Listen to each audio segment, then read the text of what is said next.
Do you spend a lot of time worrying about what if instead of just enjoying the moment of what is right now? This is what happens when we worry about being hurt by other people if we get too close to them. It's also what happens if we fear about doing something dangerous that might occur in the future to us or someone we care about. The emotional result of living in the what ifs is one of anxiety and panic. Now, I've worked with a lot of individuals who worry that they're going to have a car accident, that they're going to choke on food, that they're going to be publicly humiliated, or that someone will enter their house and hurt them or their family members. The list of the possible what ifs that could occur in our lives could go on and on and on. This worry prevents people from enjoying life in the moment. They are unable to go to parties, they attend weddings, they avoid certain foods, they even check doors repeatedly every night before they go to sleep, if they're able to go to sleep. This fear robs them of their self-confidence and their security.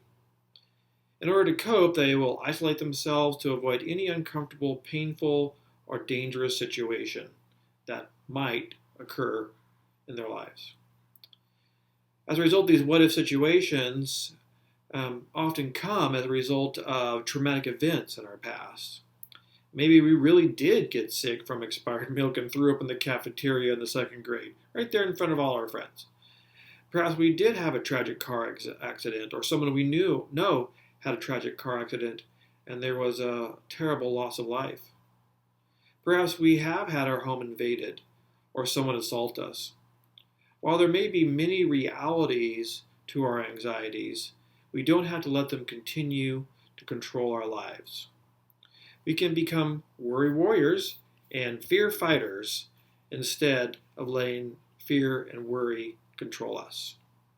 The secret to making this change is to understand the true nature of emotions. Anxiety is an emotion, as is anger or excitement or happiness. All emotions are energy in motion or emotions. The word motion literally means in the Latin to move, as in it's time to move out on a trip or journey. It also come to mean to excite or to take action. Additionally, emotions are temporary. They come often without any warning, and they also leave just as quickly. The reason that they tend to stay longer is because we complicate their temporary nature and end up holding on to them longer than they were originally designed to be. This complication comes as a result of our beliefs about ourselves and our world as a result of those experiences that we had and the emotions that came from those experiences. If the experience and the emotions were negative, it can become frozen in our psyches. Therefore, we need to thaw out our emotions by challenging our negative beliefs about ourselves and the world.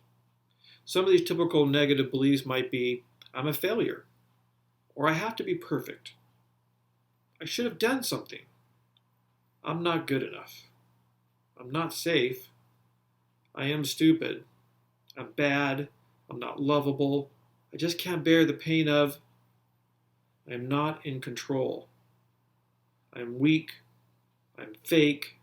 I'm ugly. And it's all my fault. Whew. There may be more to that list, but that's enough to make you feel anxious just reading them or hearing them. Now try to imagine what it's like to live with them. Fortunately, you no longer have to live with them, you can fight back.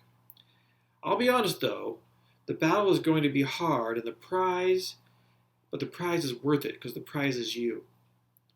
The other honest truth here is that this is the only way to deal with anxiety. You can't avoid it or fight it directly. That's right. You are not going to be fighting anxiety directly. You are fighting your belief about anxiety and how you view yourself in the world. The problem with fighting anxiety is that people try to then measure their success based on whether or not they feel anxious or not, instead of whether or not they are living their life productively or not. You're always going to feel anxious from time to time. I feel anxious from time to time. But you have to remember that this is the secret about emotions. They come and they go. Just let them go. Focus on living life is a much better measuring stick. You can use these positive emotions or thoughts instead. The positive thought of, I deserve to be happy. I'm great just as I am. I'm in control now. I can do the best I can. I'm good. I'm smart. I'm beautiful inside and out. I can make mistakes. I'm lovable. I am strong. It's not my fault. I can succeed, and I am safe now. Sometimes you're not going to feel it, even though you say it. And not just, saying it doesn't actually make it so, but unless you speak out and challenge those negative thoughts, nothing's going to happen. You have to battle this out. And just like any good fighter, you have to take care of yourself. You have to have regular exercise. You have to have good nutrition, relaxation, and rest. These are all important components if you're going to win the worry war. Now, to help you visualize yourself as a worry warrior or a fear fighter, I have a handout that you can click on that will give you a little coloring page with a knight and his armor. This is great for kids. This is great for adults. To visualize what it's like if you were to wear anxiety armor and help you become a worry warrior or a fear fighter. For example, you could have a helmet of happy thoughts. You could have a breastplate of perfect love that protects against your fear. You can have a shield of self-confidence. You can have boots to have you stay grounded and move you through the fight instead of avoiding the fight. You can have a sword of truth that can break all irrational lies. And you can have a chainmail of support from families and friends. Hey, make up your own ideas about the image as you visualize yourself moving forward and you become a worry warrior and a fear fighter. Thanks so much.